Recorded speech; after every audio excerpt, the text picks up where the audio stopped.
How are you guys doing today? Good. My name is April Anderson, and I am the co-owner of Good Cakes and Bakes.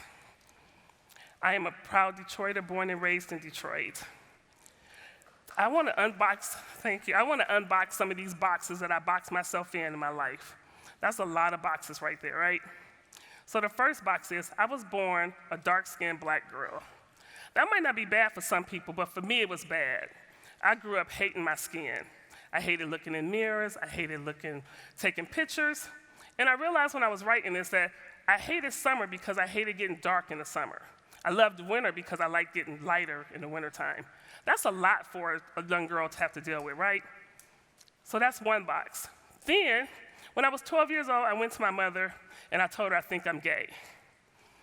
Growing up in a black religious house, you don't do that. You either get beat or you get it prayed out of you, P-R-A-Y-E-D, prayed out of you. So my mother told me I wasn't old enough to know what I like. Just wait till you're old enough to have a boyfriend, you'll be all right. So she thinks she's gay. Then I tell my mother at 16 that I'm a teenage mother, I'm gonna be a teenage mother. You're probably saying, I thought she was gay. But my mother said to me, wait till you're old enough to have a boyfriend. So I'm 16 and now I have a boyfriend and I'm about to be a mother. So I started hearing that your life is over with, April. You're not going far in your life. Nope. I still graduate from high school on time with honors. And as I'm preparing to go into the service, because since I was 11 years old, I knew that I wanted to go into the Air Force. Ever since I seen Officer and a Gentleman, I knew I had to wear a uniform. So as I'm having my physical to go into the service, I find out that I am 6 months pregnant with my second son. So whoa, now my life is really over. Right now I'm about to have another son, I'm not even 20 yet.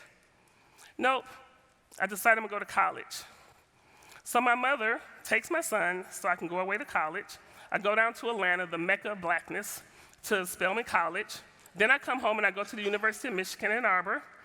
And once I'm finished with school, I have 2 degrees in accounting. I get a job at one of the big 3 working in finance. Life is going good for me. Working good, job is going good.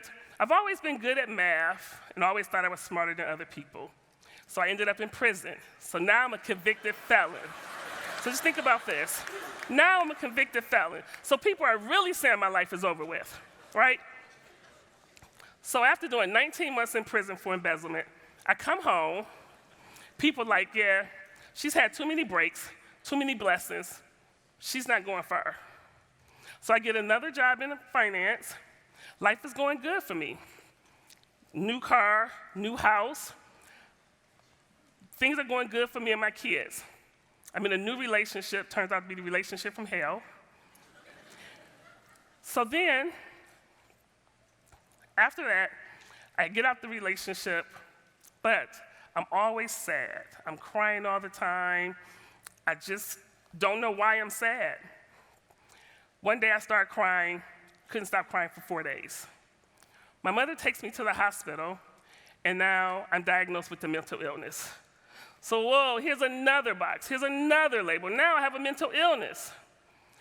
So things should be getting better now. I'm trying to manage this mental illness. I get out this horrible relationship, and it's not until I meet my future wife that I realize how much I love baking. So with her support, I go back to school to get a degree in pastry arts. So I've been baking since I was a kid. I loved it. So now I want to open up a bakery. So listen to this. I'm a black woman. I'm a lesbian. I'm a convicted felon. I'm a teenage mom. I'm back in school to get a degree as a pastry chef because I want to open up a bakery. Yeah, okay. Well, we do. 6 years ago, we opened up our first bakery on the Avenue of Fashion. Things are going great for us. We're getting to hire re-entering citizens coming home from prison. We're hiring local Detroiters. We've gotten to bake for some awesome people. We have some great opportunities. So I should be happy, but I'm not getting lasting joy from this happiness, from these accomplishments. And I realized that it's because I feel like an imposter, like I don't deserve to be in these places. Because if people truly knew me, would I still be welcomed?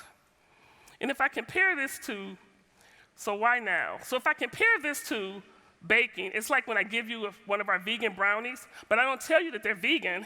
I just give it to you. You're like, this is the best brownie I've ever had. And that's because it truly is the best brownie you're gonna ever have. But once I tell you that it's vegan, now you're like, oh, that was a good brownie, but it don't have butter in it. So that feeling I have is like, right now, I'm exposing my true ingredients of myself to you guys, right?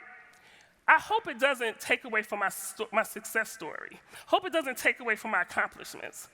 Because I go in places and I don't feel like I deserve to be there. I feel like if people really knew me, would they still welcome me here? Would they still want me here?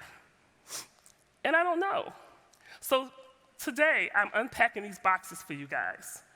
I'm giving my all to you all because I'm tired of living in these boxes. I'm tired of living in these stigmas, the boxes, the labels that come with that.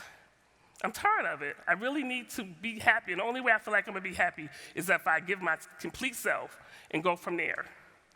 And then, 3 years ago, my son was murdered on the streets of Detroit. That should have really broke me, but it didn't. What it did was allow me to realize that I am a strong black woman, and I have overcome a lot of obstacles, and I'm still standing. As one of my favorite rappers like to say, it's not how you fall, but it's how you get back. And that comes from Jeezy, Holiday Hustle, 2015, if you want to look it up. So I'm saying all this, so I'm telling my story because I want people to know that everybody has a past, and don't allow your past, labels, stigma, boxes that you put yourself in, box you in. Because I'm not anymore. Only thing I'm boxing is my cupcakes and cookies. Thank you.